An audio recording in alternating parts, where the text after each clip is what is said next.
오늘 알려드린 역전의 메커니즘과 실질적인 공부법을 제대로 숙지하신다면 늦게 공부를 시작했더라도 충분히 이기는 공부를 할 수 있으실 겁니다. 안녕하세요, 연수남이에요. 현직 전문의예요. 시험이 코앞인데 별로 공부를 해놓은 게 없어 벼락치기는 해야 할 것 같은데 어떻게 해야 할지 모르겠다고요? 다른 친구들은 이미 선행을 하고 들어와 많은 것을 알고 있는 것 같은데 나는 아직 아무것도 모르는 것 같다고요? 둘의 공통적인 상황은 무엇일까요? 바로 남들에 비해 공부를 늦게 시작했다는 점인데요. 전자는 저랑 여러분이 시험 기간 때마다 겪었던 상황이고, 후자는 어떻게 보면 인생 전반에 걸쳐 만성적으로 느끼고 있던 감정일 수 있습니다. 후자의 구체적인 상황으로는 늦게 고시 공부를 시작했다거나 직장인이 되어서 공부를 병행하고 있는 경우도 있죠. 오늘은 늦게 공부를 시작한 사람이 일찍 공부를 시작한 사람을 이길 수 있는 메커니즘을 살펴볼 건데요. 많은 스포츠 경기를 보면 알 수 있듯이 초반에 앞서 나간 사람이 반드시 최종 승리를 거머쥐는 건 아닙니다. 하지만 초반에 주도권을 내준 상대를 이기기 위해선 차별화된 무기가 있어야 되는 것도 사실인데요. 그 차별화된 무기를 만드는 법과 휘두르는 법으로 나눠서 설명드리겠습니다. 여기서 차별화된 무기를 만드는 게 의미하는 건 나보다 먼저 공부를 많이 해왔던 사람보다 강력한 공부법을 활용할 수 있는 방법이고요. 무기를 휘두르는 게 의미하는 건 그 공부법을 바탕으로 실질적으로 공부에 막대한 시간과 에너지를 쏟는 방법을 말합니다. 일단 우리는 어떻게 나보다 수많은 시간을 공부해왔던 사람보다 더 강력한 공부 무기를 만들 수 있는 걸까요? 바로 공부의 경험을 활용하는 겁니다. 우리가 어떤 시험에서 만점을 받기 위해 요구되는 공부 범위를 100이라고 해봅시다. 착실하게 일찍부터 공부를 해온 사람은 이 100을 잘 채워 나가고 있었을 텐데요. 우리는 그동안 공부는 하지 않고 같은 시간 동안 다른 것을 해왔을 것입니다. 가령 친구를 많이 만났다거나 여행을 많이 다녔다던가 TV나 유튜브를 많이 봤다던가 만화책을 많이 봤다던가 게임을 많이 했다던가 적어도 아무것도 안 하고 시간을 보낼 수는 없는 거죠. 이러한 경험들이 어떻게 보면 아무것도 아니라고 생각할 수 있지만 사실 여러분의 강력한 공부법 무기의 재료가 될 수 있는 건데요. 1차적으로는 여행 및 잡다한 컨텐츠 시청, 사람들과 만나 다양한 대화를 한 경험들이 배경 지식을 만들 수 있는 거고요. 여기에 새로운 공부 지식을 받아들일 때 배경 지식을 활용해 빠르게 흡수할 수 있는 겁니다.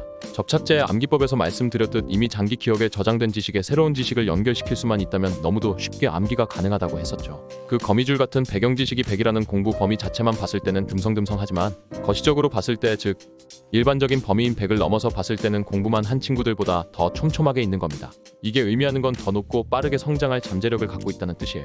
이런 면에서 사회 경험이 많은 직장인들이 암기 능력 자체는 일반 수험생보다 떨어지지만 사회적 경험이라는 연륜으로 이를 극복하고 합격할 수 있는 원리도 되는 겁니다. 하지만 과거의 경험이 공부 내용의 직접적인 배경 지식이 되어주는 경우도 그렇게 많지만은 않을 텐데요. 그럼에도 공부법이라는 하나의 연결고리만 활용할 수 있다면 그 어떤 경험도 창의적으로 공부에 활용할 수 있게 됩니다. 예를 들면 학창시절 내내 게임만 오지게 했던 친구가 마음 잡고 공부를 한다고 하면 게임 지식이 공부 지식에 직접적으로 연결되는 경우는 많이 없을 겁니다. 하지만 제가 암기법 무기창고에서 알려드린 기억의 궁전을 활용해 게임 내 유닛별로 외워야 될 키워드를 매칭시킬 수도 있고요. 새치기 암기법을 활용해 두 문자를 만들 때도 중간에 몬스터 이름을 넣거나 마법 이름을 넣는 등 활용할 수 있는 재료가 무궁무진해지게 됩니다.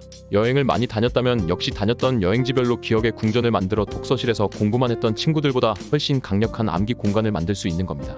실제로 음악을 진짜 많이 들었던 제 친구는 의대에서도 암기할 내용을 노래로 만들어 외웠는데 거기서도 뛰어난 성적을 거둬 현직 성형외과 전문의로 일하고 있습니다.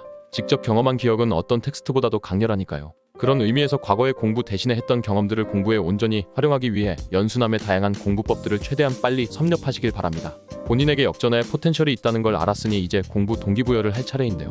평소에 남들보다 많이 놀았던 친구들은 비로소 공부에 집중해야 할 타이밍이 왔을 때 더 많은 열정과 에너지를 투입할 수 있는 힘을 갖고 있습니다. 학생의 본분인 공부를 하지 않고 놀면서 막연한 불안감과 죄책감을 의식적, 무의식적으로 마음속에 쌓아왔을 텐데요. 많이 놀고 많이 불안감과 죄책감을 쌓아왔던 만큼 더 크고 지속 가능한 공부 에너지 동력을 만들 수가 있습니다. 저 역시도 고등학교 2학년 여름방학 때까지 한 게임의 전적이 1500승에 육박할 만큼 게임 중독 상태에 빠져 있었는데요. 이렇게 계속 살다간 인생 망할 것 같다고 생각하면서도 게임 자체의 재미에 못 끊고 있었고요. 그 죄책감과 불안감이 역치를 넘어간 어느 순간 게임을 바로 지워버리고 다음 날부터 대학 입학 때까지 단 1분도 플레이하지 않았습니다. 그리고 그 버린 시간 이상으로 남들보다 더 열심히 하겠다는 각오도 탑재한 상태로 공부를 본격적으로 시작할 수 있었고요. 이는 중간고사나 기말고사처럼 단기 시험에서도 활용할 수 있는 감정 활용법이고, 비교적 긴 인생에서 어느 순간 공부를 해야겠다는 생각이 들 때도 활용할 수가 있는 겁니다. 그럼 바로 무기 휘두르는 법으로 넘어갈게요. 열심히만 한다고 바로 좋은 성적을 얻을 수 있는 건 아니죠? 정교하게 무기를 휘두를 줄 알아야 하는데요. 장기 시험이야 충만한 공부 동기 아래 꾸준히 여러 공부법들을 시도해보고 본인에게 잘 맞는 공부법을 택해 인내심을 갖고 접근한다면 분명 좋은 결과를 얻을 수 있습니다. 하지만 단기 시험은 그럴 여유가 없어서 다소 다른 전략을 써야 합니다. 단기 시험에서 역전하기 위해선 크게 3가지 전략 정도를 말씀드릴 수 있을 것 같은데요. 첫째는 좁고 깊게 공부하기입니다. 평소에 공부를 열심히 한 친구들은 한 과목에 대해 여러 권의 교재를 이용해서 공부를 하는 경향이 있는데 각각 A 교재는 1, 2, 3, B 교재는 1, 4, 5의 내용을 다룬다고 합시다. 여기서 두 권을 애매하게 복습하면 일은 겹치기에 어느 정도 기억은 하지만 2, 3, 4, 5는 충분히 보지 못해 오히려 기억이 잘 안 날 수가 있는데요. 어설프게 열심히 공부를 했다면 충분히 가능한 스토리죠. 늦게 공부를 시작했다면 더더욱 이런 식으로 공부하면 안 되고요.